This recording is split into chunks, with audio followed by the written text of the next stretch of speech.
Hey everybody, welcome back to another reaction. Your boy Lance here for episode 10 of The Water Magician.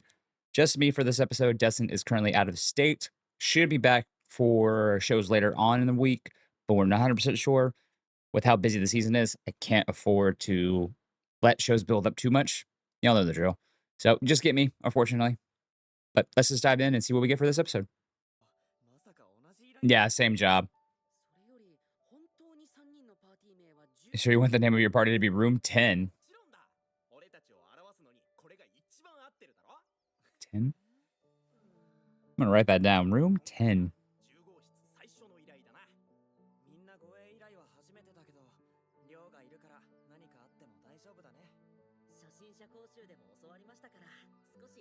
I'm not sure how I feel about the name, but hey. 9 days, that's not bad. That does seem pretty long.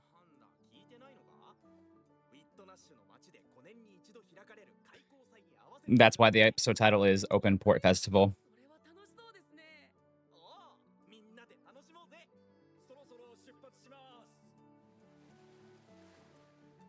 I don't like the name Room 10. It's different for a band of like a group of band of adventurers and stuff, but damn.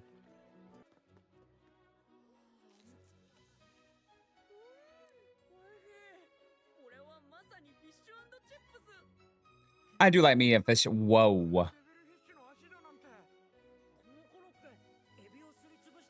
I love me some good seafood. I love me a good plate of fish and chips. Oh man.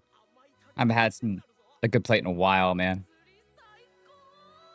But to me, it's not fish chips unless it's in a newspaper, right? Okay, so okay, interesting. The king is trying to do some more unseedy. Hold on, I need to go back on this one. Plus, I need to check the quality. Okay. Sorry, guys. The quality of Crunchyroll isn't, well, great right now. Given her magic talent dedication, she became a commander in the course magic division at 17. That's very impressive. And she's very pretty. Yeah. Daughter and super magical asset, princess. Yeah, exactly.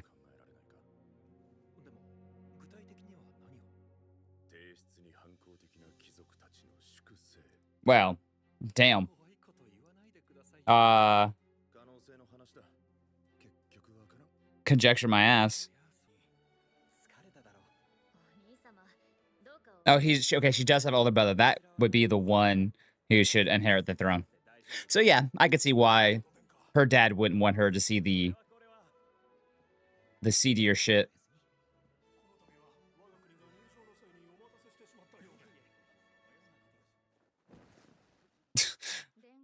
That's a mood. It's a mood, Your Highness.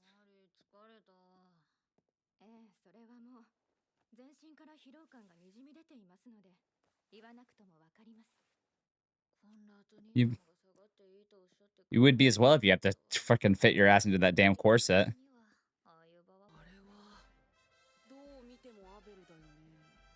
That totally is, Abel. Clothes really do make the man. That's the princess. Damn, she kind of looked goofy there.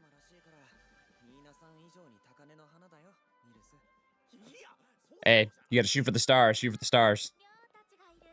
There you are. Mm. It's hard not to spot them in the crowd, though. Very eclectic looking people.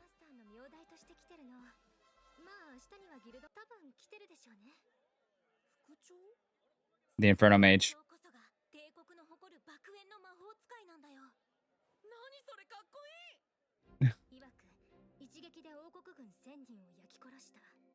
He does look like he's got some pretty good firepower.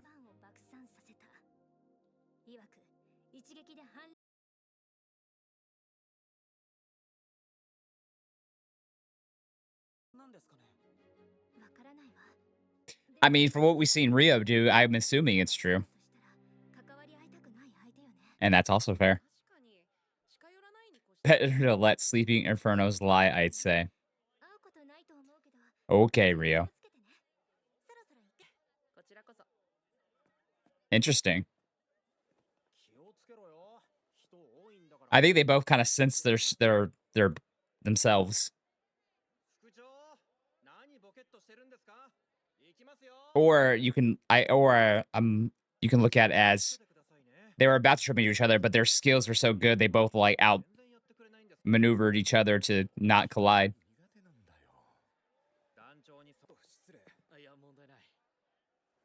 Oh, they look so much alike. Abel looks so much like the prince there.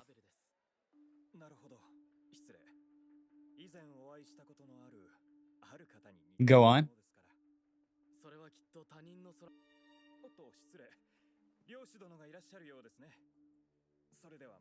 Yeah, that was awkward. That was very much. I was I was wondering if the prince was going to be tied to the ship that Abel was on. Maybe the ship that Abel was on that should have been like, well, was destroyed, but Abel should have died with the ship. I'm just cooking there. I actually don't think that's the case, but looking familiar, yada yada yada. Yeah, it was the quick reaction thing. Not really sensing, just quick reaction. He knows how to move. That is fucking handy.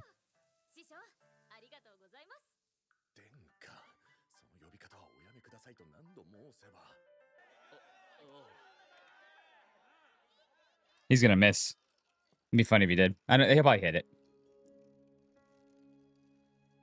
He's an adventurer. One of the best. The last one yet. Bull's eye. What a spotlight stealer. Real.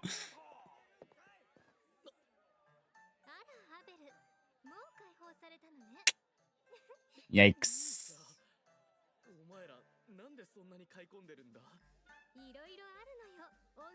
Uh-oh. Promised to go around with her today, but he didn't show. She's pissed.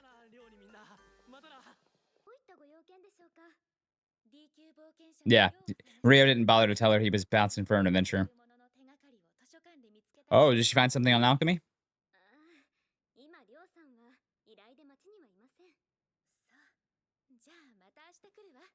No, he won't be back for a while.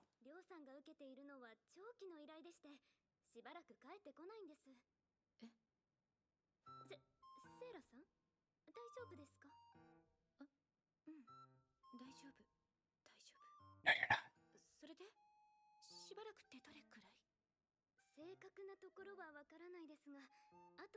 At least another week. She is not fine.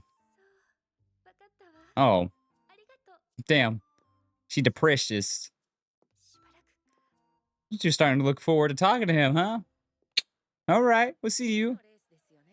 Obviously, that seems to be a pairing that could probably be the main pairing. It's always been the case there.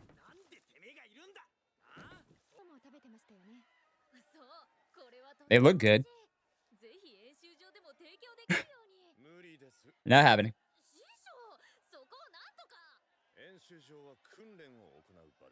I do like their relationship is pretty nice. I like it. Once again, the writing is at least very between. See, that's a good touch there.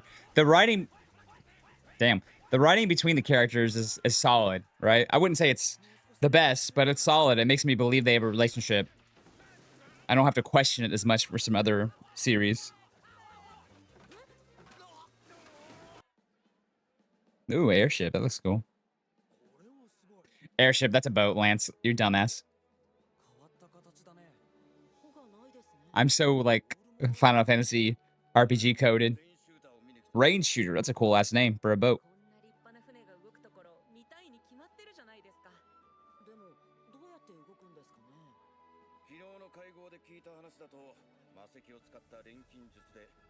Magic Stone Alchemy.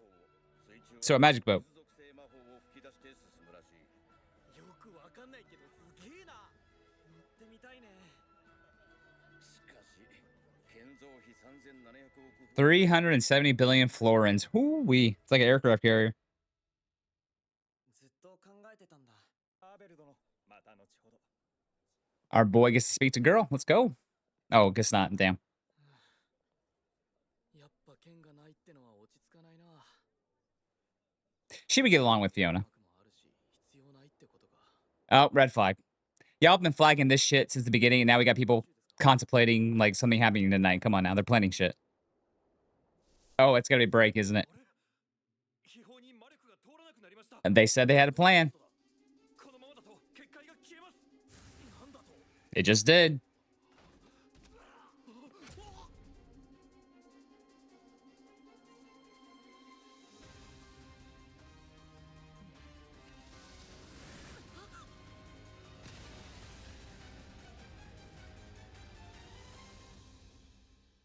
And an episode, yeah, it makes sense. So yeah, like I was saying a few times in the episode, they flagged the crap out of something happening. Oh, protect a barrier, yada yada yada, and they had to flag it one more time by her saying, what by Abel saying, well, with the protect a barrier, I probably don't need a sword. Well, it just went down. Obviously, the shady men who were speaking, you know, were the ones plotting whatever's about to happen. Yeah, the old Inferno mage there was pretty much like, oh, well, it could be the shadier sides that he doesn't want Fiona to see, and that's why I'm there to guard the princess. Makes sense. It's more likely this is just an attack on the Imperial Majesty's family, right? And maybe terrorism possibly could be. I think honestly, it mainly this little arc here is supposed to just set up more people knowing Rio. Like the Inferno Mage and Rio met, but I think they're going to be able to see each other's abilities more. And the Inferno Mage is going to be impressed probably, or be like, oh, there's somebody on my level, maybe. Could be a threat, stuff like that. I do love the one thing I really do love, and the same thing with Rio and Abel is I felt the chemistry there between the Inferno Mage and the princess. It felt real. She kept calling master. Voice acting helped that a lot. Um, but a lot of political stuff once again with her just being a figurehead for the Imperial, while she's also very talented, mage and very strong in her own right. She's the commander. She just had the lieutenant who's the Inferno Mage, which is going to help. His powers are cool though. Being able to reheat food would be so easy with this ability. Um, Good moment with Sarah there. She's starting to miss our boy. That ship is sailing real quick. And speaking of ships, that rain shooter boat, magic boat thing was cool fucking looking, dude. That's probably gonna be. Maybe they're trying to steal that. Could be that. I think cost 370 billion forlorns. How much ever currency? Yeah, it's a lot of money, regardless, right? Um, Pitch Conrad knows how to play the game really well when it comes to politics. I'm still sus on him because he's like, oh, you look at somebody I remember once. It's like, maybe he met the prince to do a job, and that's when the ship got destroyed and led Abel to Rio. Is the only thing that could set me off my radar, at least. I could be wrong though. I could be cooking too much, but it was a fine episode. I mean, like I said, it was just a transition episode to get us to the next part, which is in this case the next fight slash. I still think this whole point is to have Inferno and Rio meet. Abel's there as well, of course. It's supposed to open the world up more. Um, and we met the military might of the other side of the empire, of course, with the princess and Lieutenant Inferno Mage and the Prince Conrad, all that good jazz. I'm discombobulated because this was a fine, this was an okay episode. Like, I'm not gonna say it was the best. I'm not gonna say it was the worst. It was just okay, right? Nothing to write home about, to be honest. It was cool moments. I don't like the name Room 10. I get what the name Room 10's for. It's for because they're Room 10. I get it. Their side stories have always been okay, just not my favorite in this show. Um, Animation bad. That's all I gotta say. A lot of still frame stuff. I know I keep harping on it, but I got to, dude. Whenever I was just like, wow, You used a lot of still fries, which works, but you lingered a little too much on it. If you linger too much on those shots, this is when you take me out of it. And I think the first time this season, I felt like I looked down at the clock more times often than not, and it's like, oh, it's still going. So it's like it was kind of a slow episode too, but I get why it was there and what we were doing with it, and I did enjoy it for the most part. That's why it was not a lot of reacting from me, to be honest. But I'm very curious how this will wrap up. We got, I think it's 12 episodes, so we got 2 more episodes left. Probably just enough to wrap up this little arc and to lead us on our way to the next arc. We're not getting a second season. I don't think we are. I think there's too much production issues happening with the show. But I have been looking at the light novels, and I definitely want to check those out because once again, I'll keep saying I'll probably say it next episode, and I'll probably say it the last episode. This world's very interesting, and I like it a lot. It's just I think the adaptation's probably not as good, and the animation definitely isn't up to par. If you're gonna do a interesting world like this, is the best way I can put it. Um, but yeah, like I said, an okay episode, a little slow. I did like the character stuff. It was fun, but you are gonna see chunks of this just ripped out just because I didn't react to huge swaths of it either. So, I digress. Let me know your thoughts down below. Like, comment, share, subscribe, all that good jazz, and I'll talk to you soon for another reaction. Peace.